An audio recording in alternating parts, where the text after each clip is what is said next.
So there's increasing evidence that consumers in the US and in many other countries are concerned with the ethical properties of the products that they buy on a daily basis. And companies are increasingly aware of this. And so one of the mechanisms that has evolved is this idea of ethical product certifications, where sort of companies say, okay, our product is, for example, fair trade certified, has been produced under ethical standards.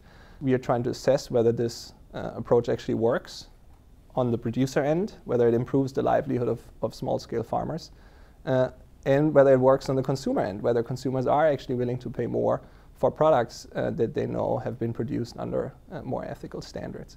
And so as part of that, I'm currently involved in a large-scale study that is looking at the impact of fair trade certification on cocoa farmers in Ghana. We are interviewing farmers in these villages before and after the certification, and we see whether the changes of these farmers that are getting certified compare favorably with the changes that similar farmers experience that don't get certified.